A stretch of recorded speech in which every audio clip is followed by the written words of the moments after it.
राम राम दोस्तों। स्वागत है दोस्तों आप लोगों का हमारे एक और वीडियो में। दोस्तों सुप्रीम कोर्ट के एक बयान को लेकर के दोस्तों चमचे और पप्पू पत्रकारों के बीच में गजब का सन्नाटा देखने को मिल रहा है। सन्नाटा इतनी दोस्तों कि वक्फ बोर्ड को लेकर के सरकार के खिलाफ एक भी वीडियो नहीं बना पा रहा है अब ये चमचे और पप्पू पत्रकार। आखिरकार दोस्तों सुप्रीम कोर्ट की इतनी छोटी सी बात को लेकर के चमचों के बीच में इतनी ज़्यादा सन्नाटाएं क्यों देखने को मिल रही है। चलिए दोस्तों पहले सुप्रीम कोर्ट के उस बयान को देख लेते हैं जिसके कारण से चमचे और पप्पू पत्रकारों के बीच में इतनी ज़्यादा सन्नाटाएं देखने को मिल रही है।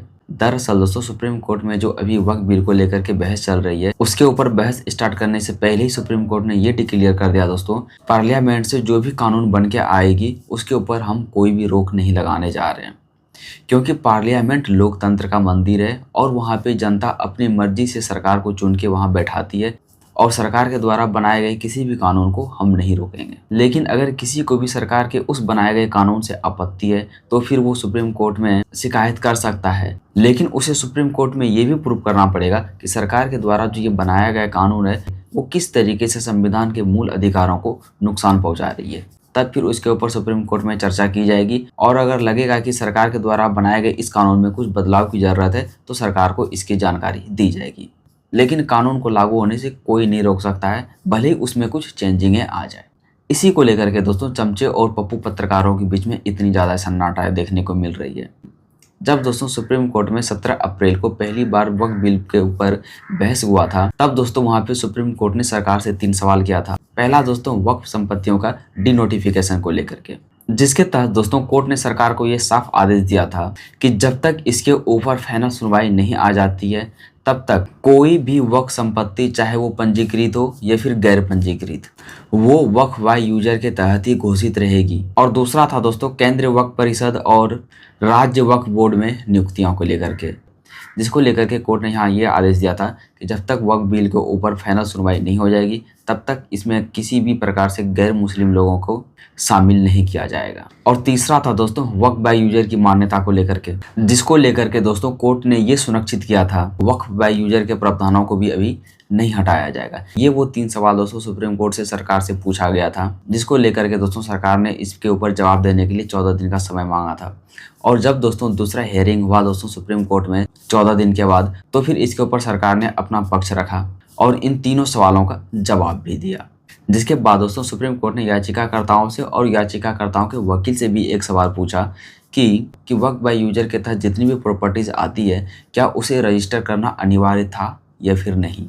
तो फिर दोस्तों यहाँ पे कपिल सिब्बल ने कहा कि हाँ रजिस्टर करना अनिवार्य था। तब सुप्रीम कोर्ट ने पूछा कि कब से अनिवार्य था, तो यहाँ कपिल सिब्बल ने कहा कि 1954 से अनिवार्य था। जबकि दोस्तों वक्फ बाय यूजर के तहत जितनी भी ज़मीनें आती है ये लगभग 1923 से ही रजिस्टर करना अनिवार्य था, आज़ादी से पहले ही। लेकिन इसके बावजूद सुप्रीम कोर्ट ने ये कहा कपिल सिब्बल से कि आपकी ही बात मान लेते हैं कि अगर ये 1954 से ही रजिस्टर करना अनिवार्य था तो फिर इतनी सारी ज़मीनें अभी तक क्यों नहीं रजिस्टर की गई थी और अचानक से 2013 में वक्फ संपत्ति के रजिस्ट्रेशन में 100% की वृद्धि कैसे देखने को मिल गई। सुप्रीम कोर्ट के इस सवाल का जवाब दोस्तों ना याचिकाकर्ताओं के पास था, ना ही याचिकाकर्ताओं के वकील के पास था और ना ही याचिकाकर्ताओं के चमचे और पप्पू पत्रकारों के पास था। और दोस्तों सुप्रीम कोर्ट ने याचिकाकर्ताओं के वकील कपिल सिब्बल से ये सवाल पूछा कि आप हमें ये चीज़ बताएं कि किस हिसाब से वक्फ बिल मुसलमानों के खिलाफ है। तो इस पर दोस्तों कपिल सिब्बल ने ये जवाब दिया कि ये मुसलमानों के खिलाफ ही सरकार ने बिल लाया है। दोस्तों यहाँ पे दोस्तों सुप्रीम कोर्ट ने पूछा कि ये कैसे मुसलमानों के खिलाफ है, इस चीज़ को साबित करें ना।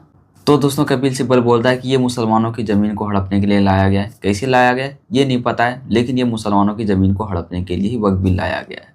कपिल सिब्बल से जाके कोई ये पूछो यार कि सुप्रीम कोर्ट में ऐसे डिस्कशन होता है क्या। इसीलिए तो दोस्तों कपिल सिब्बल का ये रिकॉर्ड है कि सरकार के खिलाफ मुसलमानों के पक्ष में एक भी केस नहीं जीत पाया है अभी तक।